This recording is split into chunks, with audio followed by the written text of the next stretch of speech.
Let's talk about how we can refine crude metals, that is metals with some impurities, to get pure metals out of it. And for this, there are many processes. But in this video, we will be taking the help of electricity.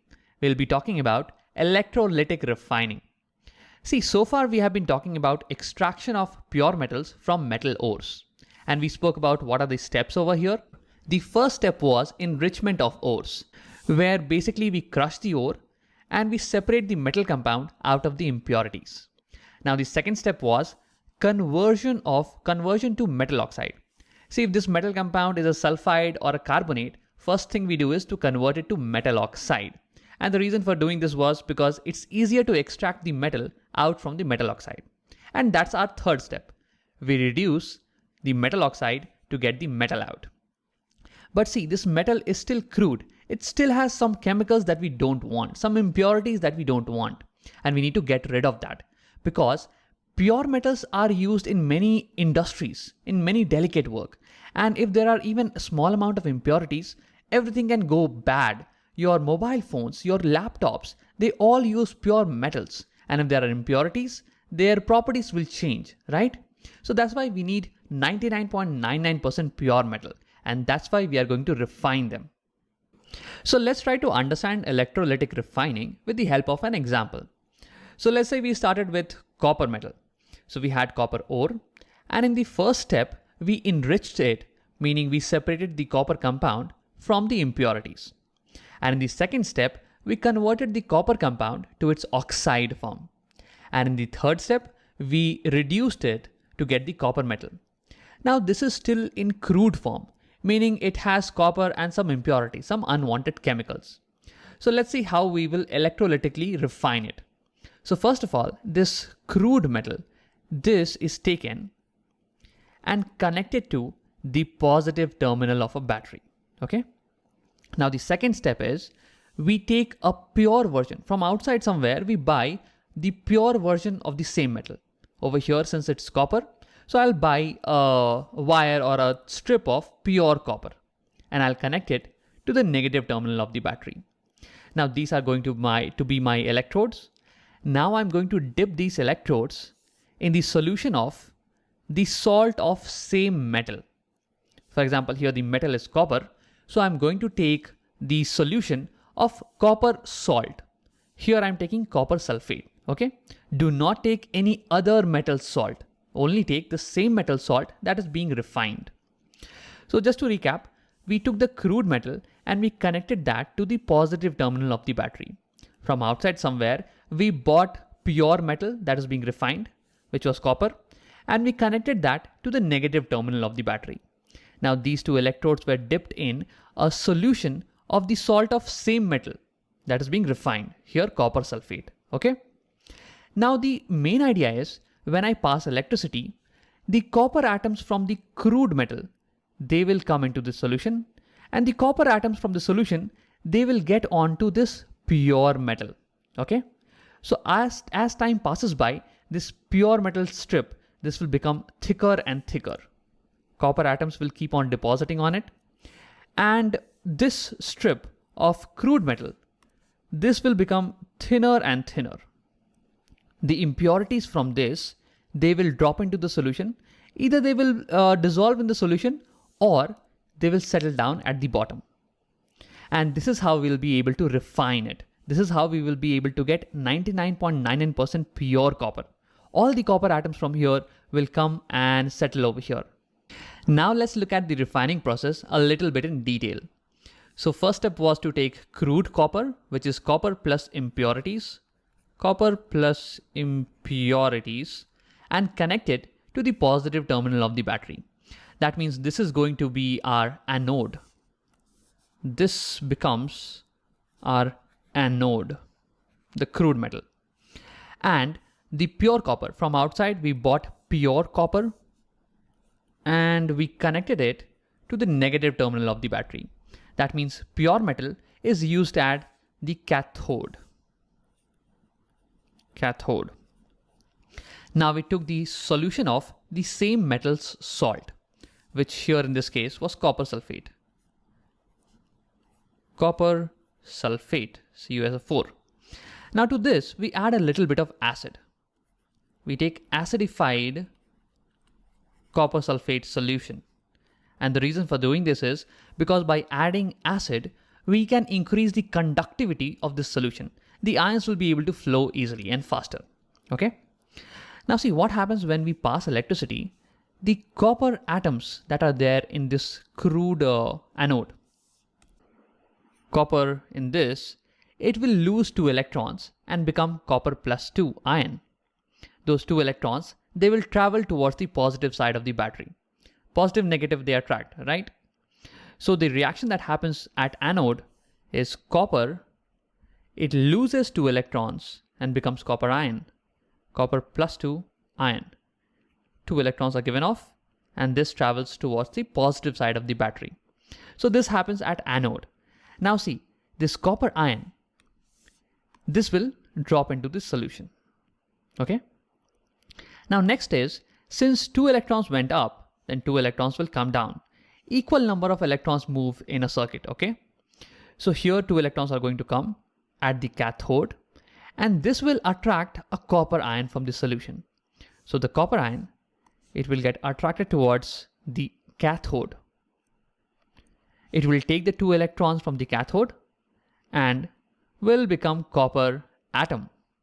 And this copper atom will stick to the cathode. And that's how pure copper atoms get transferred from the impure anode and get deposited at the cathode.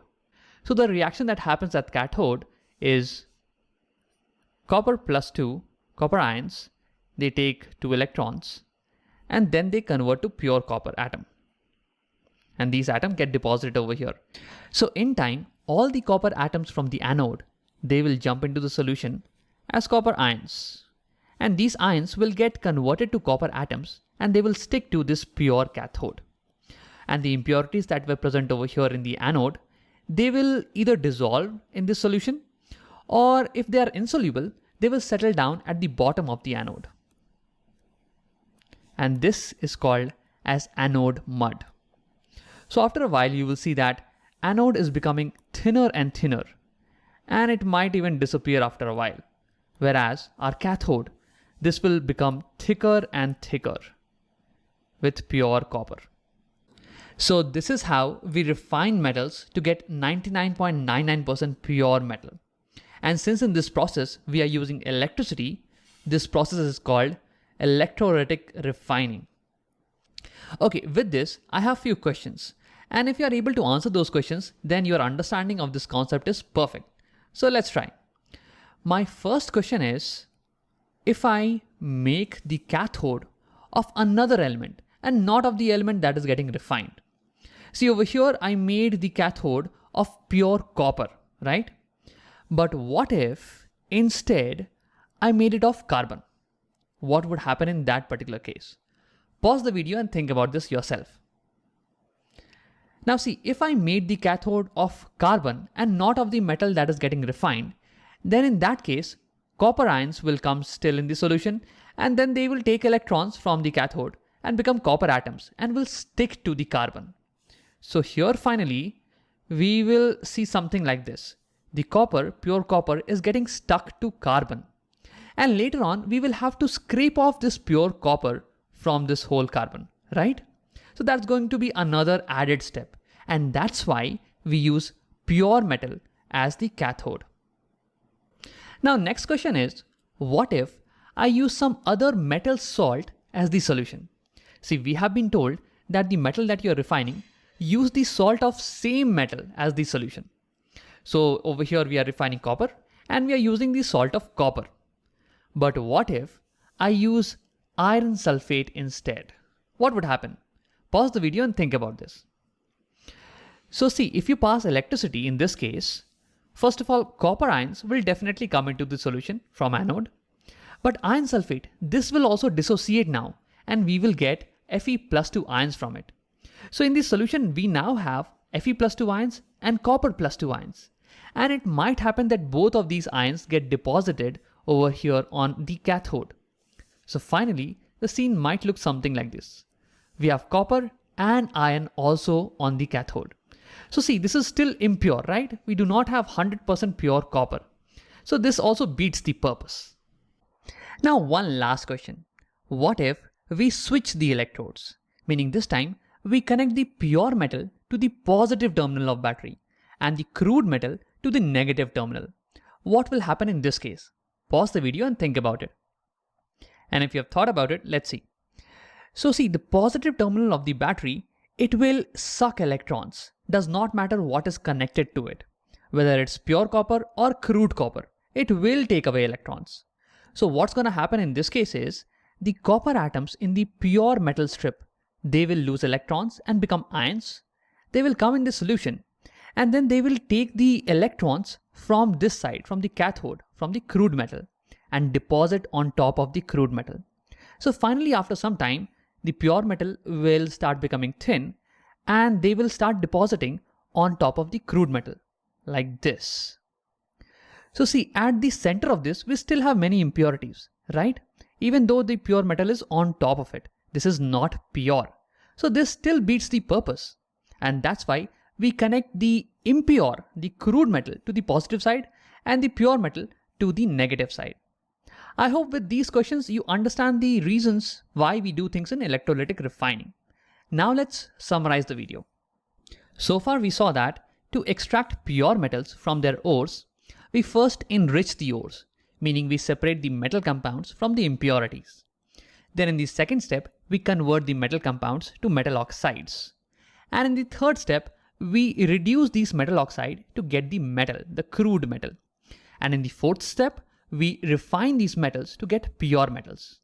And in this video, we saw one of the ways of doing it, electrolytic refining. Over here, we attach the crude metal to the positive terminal of the battery. And from outside, we buy the pure form of the same metal and we attach that to the negative terminal of the battery. We dip both of these electrodes in a solution of the salt of the same metal. After passing electricity, the metal atoms from the anode, they will lose electron and become metal ions and they will come in the solution. Now these metal ions, they will receive electrons from the cathode and will become neutral atoms and stick to the cathode. Now this is how the metal atoms from the anode side come to the cathode side. And whatever impurities are there at the anode, they will either dissolve in the solution or whatever is insoluble, they will settle down at the bottom of the anode.